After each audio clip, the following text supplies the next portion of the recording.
Hello friends, कैसे हैं आप लोग। स्वागत है आप लोगों का मेरे इस चैनल पर, जहाँ की हम बात करते हैं उन चीज़ों की जो हमारे घरों में होती है पर उनके असली आयुर्वेदिक गुणों से हम लोग अनजान रहते हैं। तो आज मैं बात करने जा रही हूँ ऐसी ही एक चमत्कारिक चीज़ की, जो कि देखने में बहुत साधारण है, लेकिन आयुर्वेद में इसे औषधियों का खजाना कहा जाता है।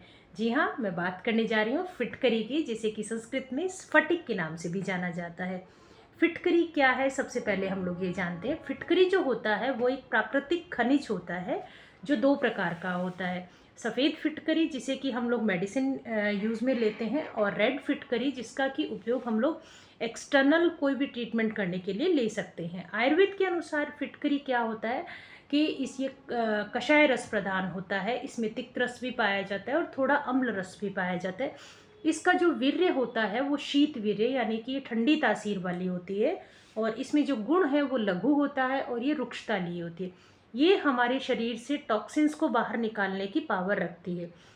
तो ये तो बात रही कि हमारी फिटकरी में क्या क्या प्रॉपर्टीज़ पाई जाती हैं, लेकिन अकॉर्डिंग टू आयुर्वेदा फिटकरी के क्या क्या बेनिफिट होते हैं, इनके बारे में चलिए हम लोग बात करते हैं। आयुर्वेद कहता है कि स्फटिकम रक्त स्तंभनम, अर्थात फिटकरी जो होता है वो रक्त स्त्राव को रोकने की पावर रखता है, घाव को भरने में भी मदद करती है। थोड़ी सी फिटकरी को अगर आप पानी में घोलकर घाव पर लगाते हैं तो उससे आपको इन्फेक्शन नहीं होगा।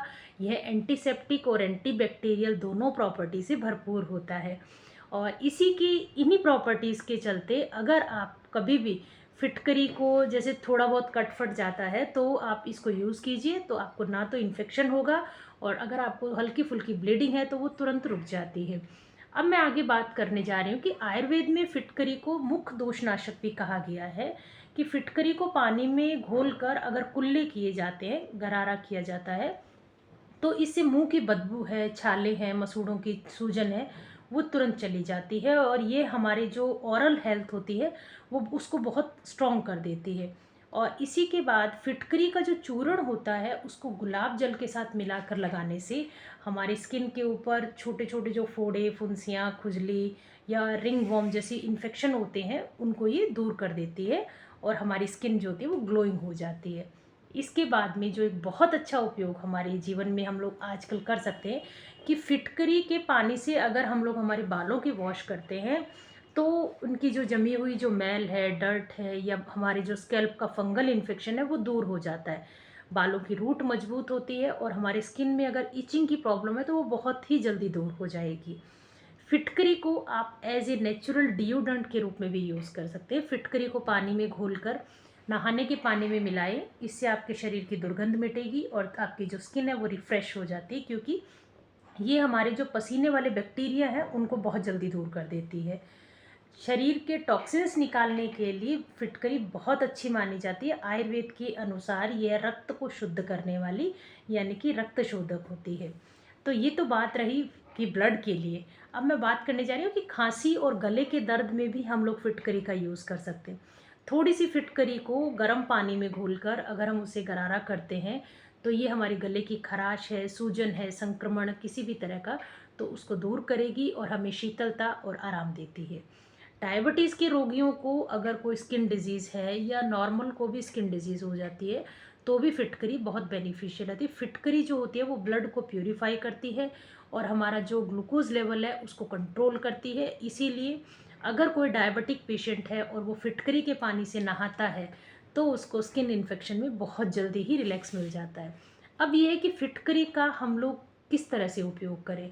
फिटकरी को हम लोग गरारे के रूप में आधा ग्लास पानी लीजिए, और उसमें एक चुटकी फिटकरी का पानी घोलिए और उससे कुल्ले या गरारा कीजिए, तो आपको बहुत अच्छा लगेगा। अगर आप किसी वाउंड को हील करने के लिए यूज़ करते हैं तो फिटकरी को पहले पानी में घोल लीजिए, और फिर आप अपने घाव के ऊपर उस पानी से हल्का सा रब कीजिए, या फिटकरी का चूरन लेके उसको भी छिड़क सकते हैं, तो भी आपको बहुत बेनिफिट मिलेगा। बालों के लिए शैम्पू के बाद में अगर आप फिटकरी के पानी से बाल धोते हैं तो आपके बाल बहुत स्मूथ हो जाएंगे। लेकिन इसके साथ में एक सावधानी है कि अधिक मात्रा में अगर आप फिटकरी को सीधा लगाते हैं तो ये कहीं ना कहीं आपको इरिटेटिंग कर सकता है। तो ये तो बात रही फिटकरी की। अब है कि हम लोग होम रेमेडीज़ के रूप में किस तरह से फिटकरी को यूज़ कर सकते हैं। फिटकरी का जो चूर्ण है वो अगर हम लोग कोकोनट ऑयल में मिक्स करके लगाते हैं तो जो हमारे पिंपल एक्ने में इन्फेक्शन वाला जो पोर्शन होता है वो इन्फेक्शन आपका चला जाता है। किसी को अगर पस वाले एक्ने होते हैं तो वो चले जाएंगे। अगर आपके मुंह में स्मेल आती है तो गुनगुने पानी में 1 चुटकी फिटकरी का पाउडर आप डाल के और उससे गरारा कीजिए तो आपके मुंह की दुर्गंध चली जाएगी। अगर मोजों की स्मेल से आप परेशान रहते हैं तो फिटकरी वाले पानी से आप रोज़ पैर धोइए, तो इससे आपकी दुर्गंध बहुत जल्दी दूर हो जाएगी। तो ये बात रही एक छोटी सी चीज़ फिटकरी के बारे में। आयुर्वेद में कहा गया है कि यत्र विषम तत्र औषधम, जहाँ जहर है वही उसकी दवा होती है। फिटकरी इसका हमारे लिए एक जीता जागता उदाहरण होता है कि ये छोटी सी जो खनिज पत्थर जैसी चीज़ है, शरीर के अंदर और बाहर दोनों जगह से रोगों को मिटाने की पावर रखती है। परंतु हम लोगों को ज्ञान और मर्यादा के साथ ही इसका असली उपयोग करना चाहिए, क्योंकि यही आयुर्वेद की कुछ बाउंड्री लाइंस होती हैं।